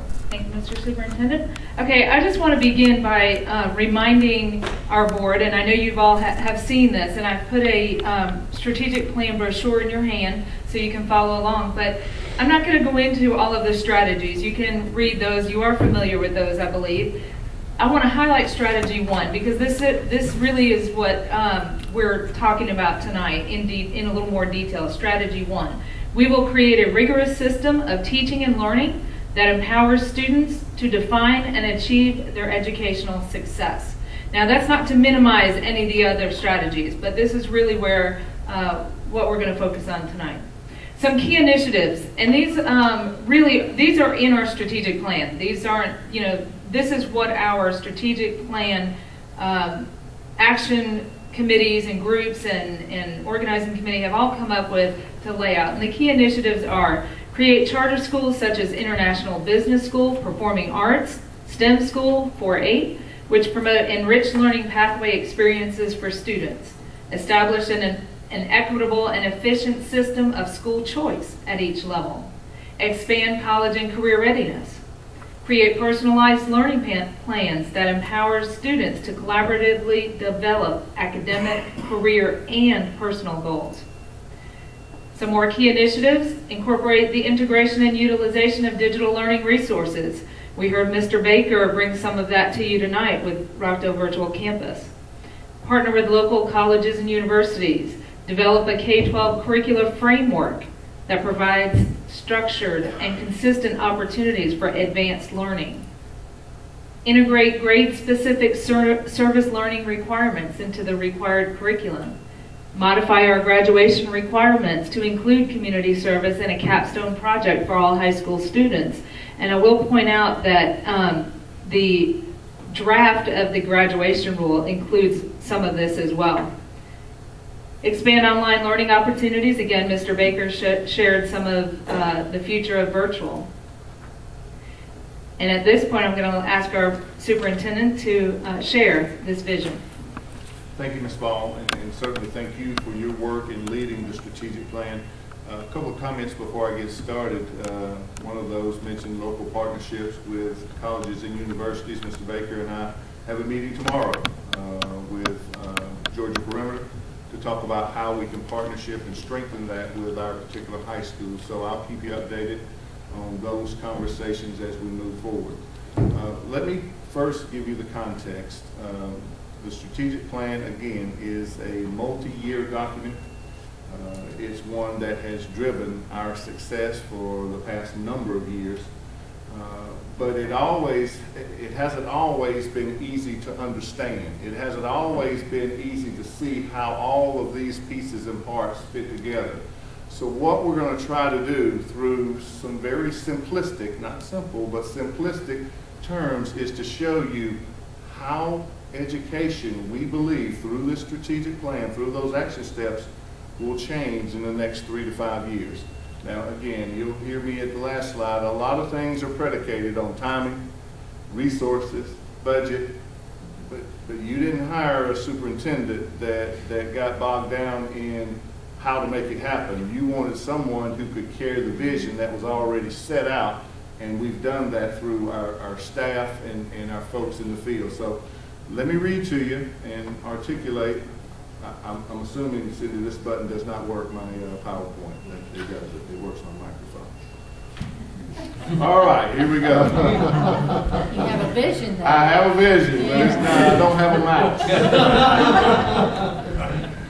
Here we've tried to give it a tagline so that people could understand this right off the bat. Options and opportunities, that we make sure that again, barriers are broken down, whether they're district line barriers or grade level barriers. We want to make sure that our public understands and our community understands that we are moving toward a system that gives them more choice, more opportunity, and more specialization. The vision for the future of the education of Rockdale County Public Schools focuses on expanding learning options. And again, that goes along with what I just mentioned. For students and families, specialized programs of study based on interest and talents, and new ways of learning through virtual and technology opportunities. That's really our essence. That's really how we want to communicate where we want to go. Increased options, specialized programs, additional programs, and new ways in which blended models, brick and mortar models, and virtual models can all support where our students want to go and how they want to learn. Now let me put a few nuts and bolts to it because this makes it a little more tangible. Rockdale County Public Schools will expand its charter, magnet, and advanced programs of study for all levels, elementary, middle, and high school students across the district.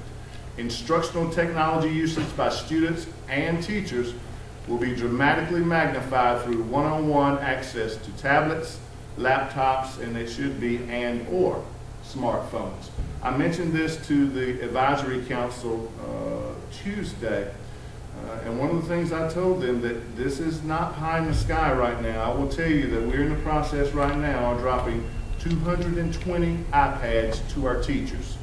We're not going to make the same mistake that the state made with us some 15 years ago and provide all these computers to our classrooms and nobody knew how to use them. What we want to do is identify between 10 to 15 teachers in every school that really have shown a propensity for using technology to teach kids. Once those teachers get their hands on that and other teachers see what they're doing and seeing how engaged those students are, we do think that that grassroots will catch fire and we can spread it that way. But we're not going to put technology in the hands of those who either don't know how or have no interest in using that. And there's some of those out there. There might be some of those that are of my generation who struggle a little bit with some of our technology. But again, we've got to move forward because, again, our students are different. I heard Jean say when we talked about virtual in different ways, this is amazing. Well, it is, because we never thought this way. We never thought coming through school that these sorts of processes would not only be possible, but really be expected by our kids. We are disconnecting from our kids when we tell them to power down. If we tell them to shut off their smartphone, which sometimes we do, that's how they live. That's how they communicate, and unfortunately or fortunately, that's how they learn a lot of times. So again, we've got to embrace that, certainly with parameters, with regulations, all those sorts of things, but we can no longer afford to have our students unplugged when they walk through the schoolhouse doors. So we're going to start that with our teachers, building that capacity, and Garrett has already established a policy on how we can use smartphones for educational purposes in our classrooms. And again, that also comes with building capacity of teachers. The last paragraph is certainly, I think, probably the key. Customization of the learning process will be defined by personalized learning plans. In other words, every board member around this table will have their own personal plan for instruction that will meet the identified goals for academics, post-secondary, for your social and emotional that April and Susan were talking about, but also your career goals, your job-related goals as well. So part of the gap and the disconnect is, number one, you can't do that with 4 counselors at the high school.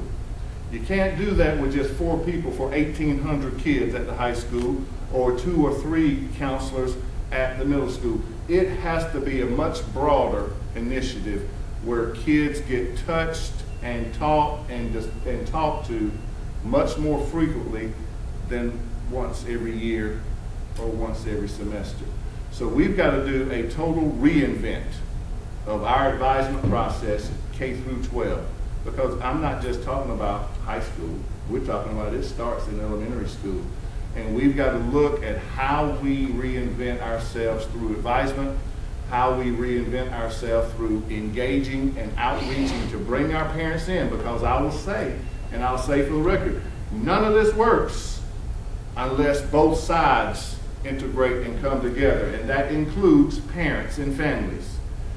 We can't, as a school system, derive these goals for your students and your children without you.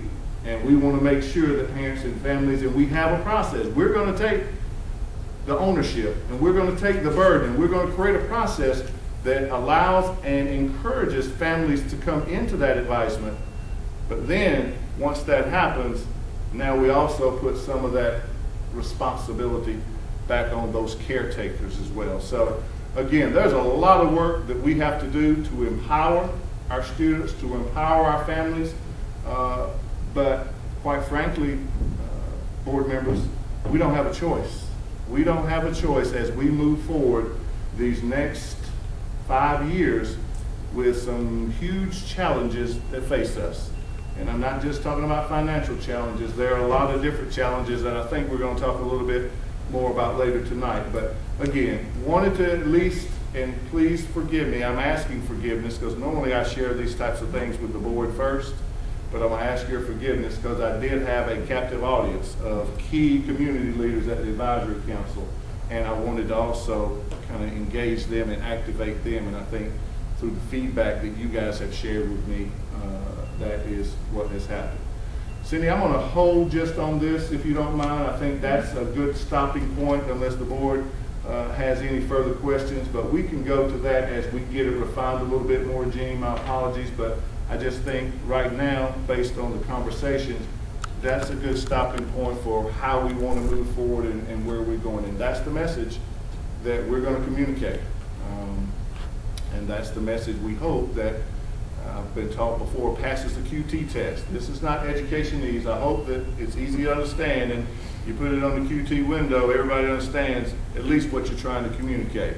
Now, I do think there are going to be a lot of people that question, and maybe even on this board, how the heck are you going to get that done? Because I heard you loud and clear when we first rolled out the strategic plan. It is a bold strategic plan, but that's how it manifests itself in how we intend to move forward. So, with that being said, Madam Chairperson, I would, that concludes my remarks. If there are any questions, I'll be happy to entertain those. And I'm assuming that we do need a recess? Yes, no? Yeah. Who needs a recess? No? I can go Well, I wasn't going to go with you, Don, just in case you were wondering, but, okay, we'll move on then. Okay. Thank you. All right, Mr. Superintendent. Oh, we have no, okay, first of all, sorry, I'm new at this, you know. Everybody needs to review the August, that's what I'm saying. Yep.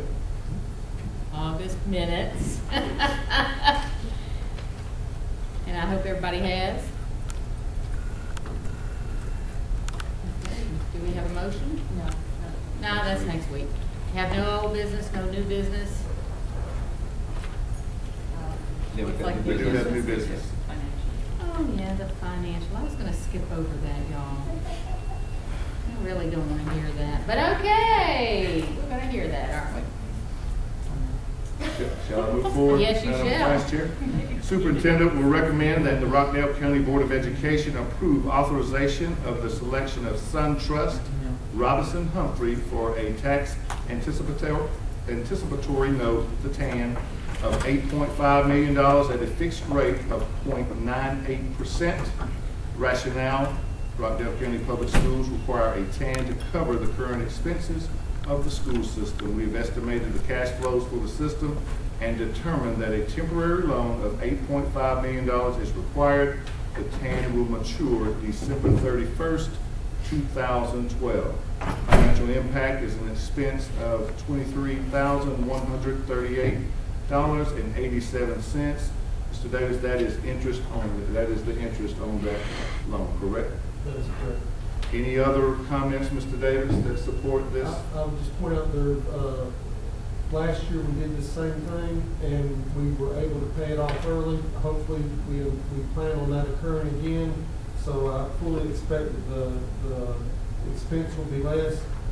Last year we paid it off on December 7th. If that happens again, that saves us 24 days of interest, which would reduce that by about $5,500. And that's really probably about what will happen.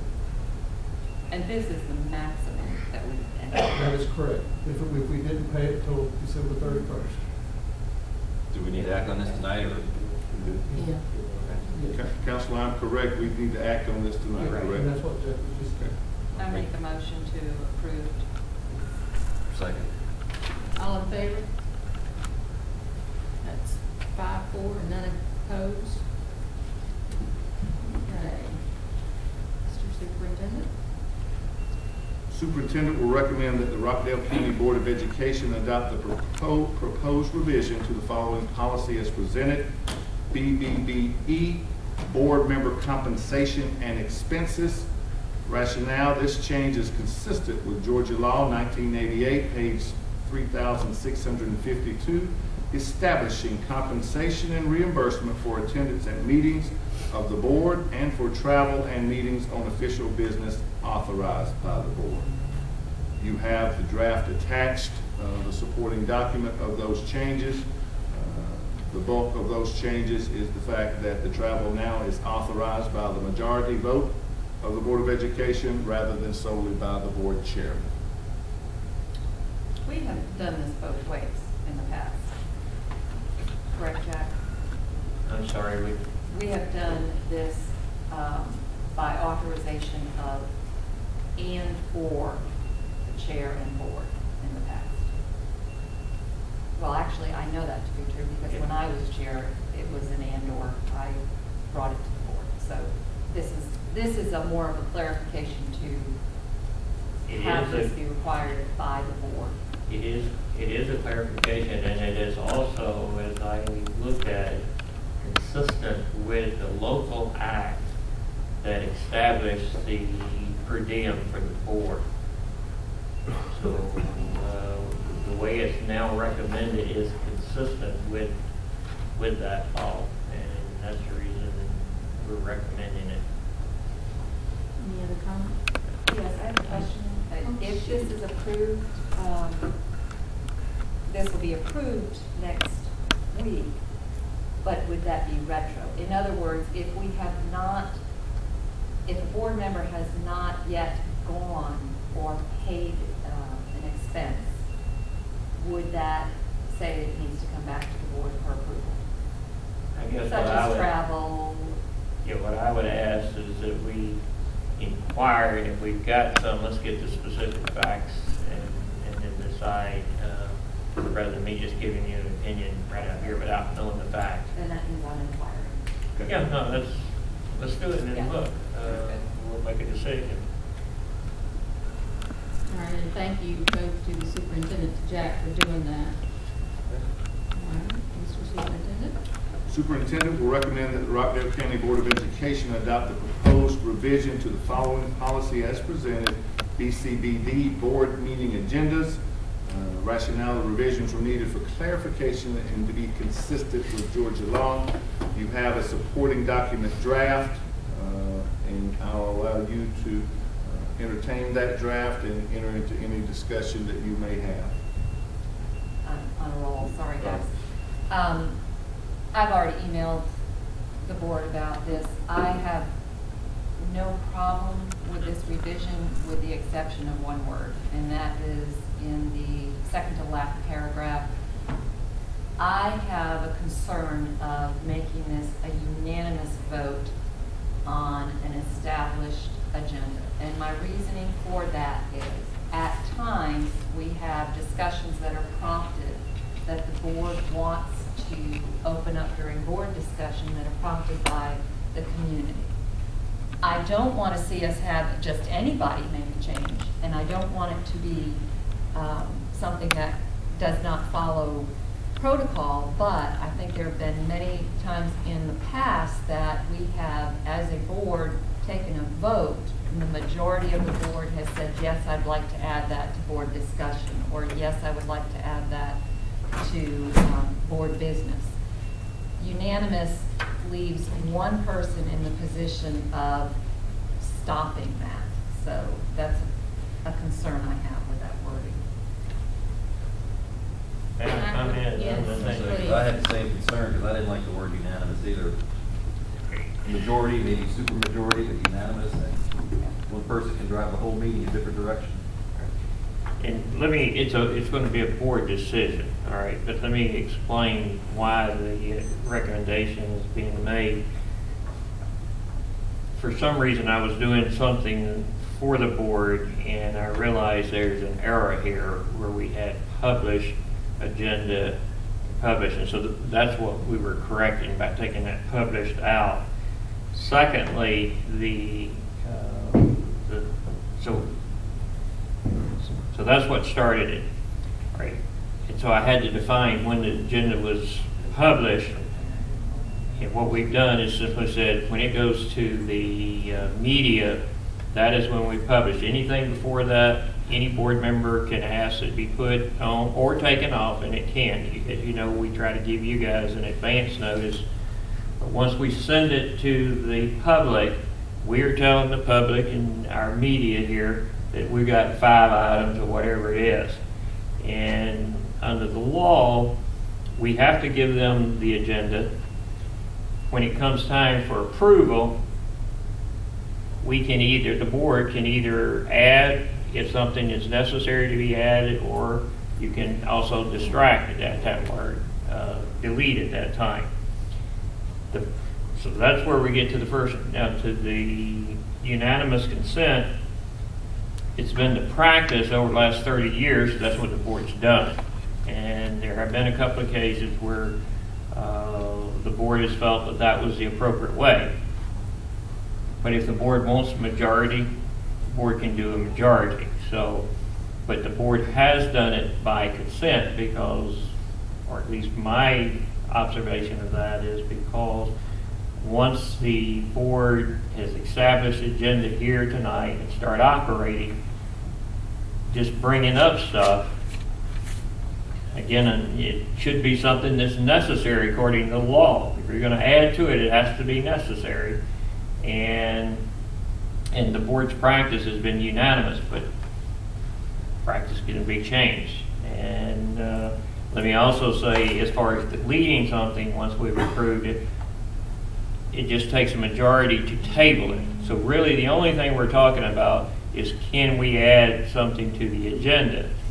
And the practice has been unanimous consent. It can be majority. That's up to the board. Okay, I'm not the smartest brick on the truck, so let me see if I can put this in simpler terms for myself, if no one else. When we have the board meeting and the agenda, correct, before we approve the agenda, correct, any one of us can say, Mr. Chairman, I would like to add blah, blah to the agenda. correct. It's a majority vote. Correct. Once that agenda is stamped, that's it, we've approved it. The next, if somebody then says, oh my gosh, I wanna add something. Somebody in the audience speaks, or somebody here gets a different idea, and now they wanna say, somebody on the board wants to add to the agenda. That's what we're talking about, having a unanimous vote. It's not if you want to add to the agenda prior to the agenda being approved. It's after the agenda has been approved. That is correct. So if I'm playing devil's advocate here, let's say Gene decides, well, I don't happen to like what Mr. Butensink said. And so therefore I want a discussion. I can say that because he knows it's not true. Therefore, I want a discussion on it. I want to add to the agenda a discussion on what was presented. Can I respond? Yes. Yes. My response to that is when anyone's presenting to the board, you can question that individual. I know that. So you can question it, but just your advisor to say, well, I want to put this topic on. Let's say he says something about they're going to a festival, right, and you want to talk about the festival and all. The superintendent, legal counsel, Phil, may not be prepared right to discuss those, and that wasn't on the agenda. Right. And unless there was necessity, right, meaning generally that something adverse was going to happen if we didn't do it, that is the reason why you generally don't want what you just right described right going on. Right. But again, it's okay. But let's turn it around and say, like happened to us probably 2 years in a row. We approved the budget, and then at the 9th hour, we got notification that that's not what the budget's going to be because the state cut us. So if, say, Kathy was over there and she came in with something and handed it, and we wanted to add that because it was necessary to add it to the agenda for that night so that we could change it, then it takes a unanimous vote of this board to say yes. Whereas if one person didn't want to do that, if we have a majority, and I mean, that's going to delay it, in my opinion. If something needs to be changed on this agenda, we need to know about it beforehand. In other words, we get this agenda. We get it ahead of time. We need to look at it and need to make a decision whether we want to bring something up to add to the agenda or not. I mean, I don't particularly think, I think it needs to be a unanimous decision personally. No, I don't. I disagree. Because there is times that conversation comes up that is based out of something you hear, that the community speaks to us about, And I really believe by making it unanimous versus majority, and I have no problem with sitting majority. There's only 4 of us here and 3 say that. I have no problem with sitting majority. But one person can cause a whole lot of havoc by constantly saying, nope, not doing that, sorry. We're elected by the people to hear what the people have to say. If something changes because someone stands before us and makes a comment that we as a board member or as a group need to address, I am personally do not want to see this board in a position that we cannot add it to the agenda if the majority of the board members want it there. Okay, but what if you turn that around to the other situation? What if you have, and not saying we do, or have had, but what if that one board member has, the person speaks and none of us agree that it should be, or the majority, how are you going to, and so they bring it up. If the majority of the board believes it should be there, then it is what the board, as a majority, we are the people as a majority representing the community. If, as a majority, that majority steps out of line, then it would be within the administration, the board itself, and our legal counsel to put it back in line. Okay. But one person could very well hold that up. And I can't come up with an exact cause for what that could be, but I know that there's that possibility of it becoming an issue. If we wanted sitting majority, if there's only 3 of us and 1 wants it and 2 don't, then sorry. But I don't want to see us in a position where we are stuck by one person creating a negative impact when it comes to allowing the board to hear what the community wants us. I can go along with it. Yeah. And it's the will of the board. Again, But when I made the recommendation. Sitting majority? A sitting majority. What is Well, the I don't term? know It's that not it's sitting majority. I just think you can say a majority, because what that means is if we got 4 present, then you gotta have 3 to vote for it. And so it's just a majority of the quorum. It's just a majority vote is what it amounts to. So, and that's fine. That was not part of the law. I mean, it was just y'all's practice from my perspective of sitting here watching. But it's a board decision for the reasons for y'all to make that decision on it. And I appreciate you noticing that and And just bear in mind, though, that are necessary, because again, the whole purpose of this is for the media to be, and the public to be able to look and say, well, I don't want to go for these 4 reasons. I mean, there are 4 topics on there, and I don't want to go because I'm not interested in it. But if we add 2 or 3 things on there, in their sense, they say, well, it's not fair. Of course, our counter to that is the meetings at 7, you come, will be active, but it'll be acted at that time in the agenda. So, so it is important that we not, I would advise the board not to, it should be necessary to discuss it. And that would just be my advice to the board legally, because you want to be fair to our public and our media. Okay? Well, also, that's the way it states, that it must be necessary. That's correct. All right, thank you. Thank you. So we're going to change that verbiage. Sure. Okay. Jack and I'll get together All right. and bring that back to regular session. All right, thank you. Superintendent will recommend that the Rockdale County Board of Education approve all personnel recommendations, resignations, and terminations for September 2012 as presented. The attached names are submitted for the board's approval to ensure that all positions are appropriately staffed. This is routine. Mr. Davis, any comment? It is our routine report, so. All right. No comments? Okay, moving on. Superintendent will recommend that the Rockdale County Board of Education approve the Georgia Tech Research Corporation Fixed Price Specialized Services Agreement. Easy one. Rockdale County Public Schools continues in agreement with Georgia Tech's Center for Education and Integrating Science, Mathematics, and Computing, that's SEISMIC, you've probably heard of that acronym before, which outlines the mathematics and science content specific deliverables provided to each RCPS MSP teacher cohort. The board may recall that over the past 7 years, we've received the MSP grant, Math Science Partnership Grant, and part of that partnership has been our association with Georgia Tech and SEISMIC to provide professional development training for our math and science teachers. We have received over the course of the past 7 years $2.2 million. So again, this is a carry forward of that process.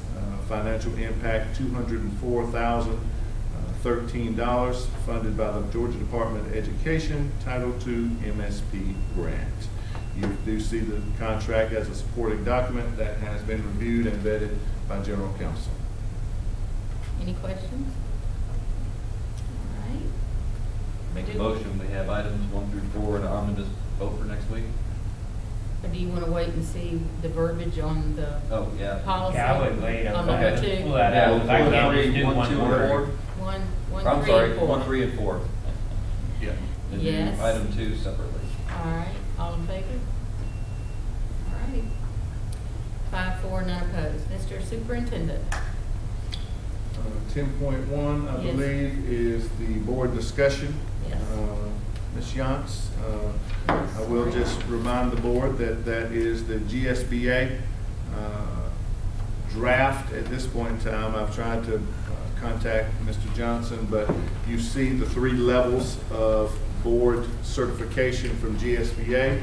That has changed dramatically since this board was familiar with Board of Distinction. Ms. Johnson and I were discussing it. This board has been a Board of Distinction since 2006. So has been a Board of Distinction for many, many years, and certainly that is why we have the reputation around the state and around the country for our governance. However, it has changed, and we just simply wanted you to look at what these various levels are. My understanding, and Cabinet and anyone else, Counselor, if you have any other understanding, but my understanding is Board of Distinction has gone away, Ms. Hurd, and that it is being replaced by these 3 levels. And regardless of whether we have been Board of Distinction for 6 years or not, we start with everybody else on level 1 with quality board certification. I would ask that you review these levels, quality board certification, because they do require us to function in a certain way, and they do require certain training mechanisms. But before we move forward, distinguished board, and what I think is what this board is, an exemplary board, we certainly have to go through multiple years and multiple layers of performance. And just my own personal opinion, I don't understand this. If we've been a Board of Distinction for 6 years, I do not understand why we cannot start there. It will be 5 years before the next board. In fact, if y'all still remain on that, it'll be a brand new board, if not, that would be up for an exemplary board when we are already a Board of Distinction and have been for 6 years. I don't understand going all the way back to be a quality board and having to work your way up. So please read through this thoroughly, and we'll discuss it further. And I think, Mr. Superintendent, you may be having a discussion with the powers that be at GSBA. There may be other school systems that feel the same way. We're not the only Board of Distinction, but I just think that's not what we should be doing. I would suggest 2 things. Number 1, I totally agree with the superintendent, and I just sent it to Mr. Johnson. Of course, he said, I hear your pain, but that's, he's not going to. But we have somebody that's on the board. I think they should be told that thing should be considered, because it is not fair to take boards of a distinction and say, now you are at the same level as some of the other boards who have been operating in very, very poor fashion. And if you actually read through the document, it's not that deep. Well, not only that, we've already done all that. I don't understand why we have to go back and do it over, so please read it. I think you should ask your board member I think I will. to address that with Yes. the SBA. Thank you. Thank you very much. I'll be happy, Madam Vice Chair, if after the board reviews this and has time to look at it, to represent the board with the powers that be at Georgia School Boards and the Superintendent Association, Yes. if you are so inclined. I am so inclined, and I believe the entire board would be so inclined. Is that correct, board? Yes. Correct. Yes, okay. All right, Mr. Superintendent, the resolution for charter school amendments. Certainly. Madam Vice Chair, this is the charter school amendment. Pursuant to the request of the board, the superintendent and general counsel have drafted the attached resolution for the board's consideration. You have that charter amendment before you. Certainly appreciate Ms. Ball, also general counsel, in crafting the verbiage that goes along not only with this amendment, but also what we believe from our strategic plan and our mission and vision. So, Madam Chair.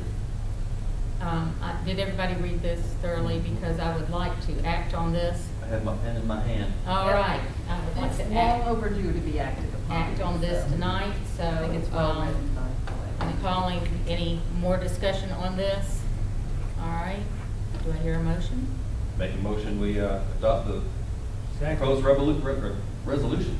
All right. And let's vote, please. Show of hands. 5 for, none against. Do we have to sign both of these? Just one? I'll pass it. And we can do that. in executive. We can do that, Okay. I think, later at a later time. Okay. If you guys want to, that way we have a little bit of time. Okay, all right, well, We you've can got go one and here's the other one.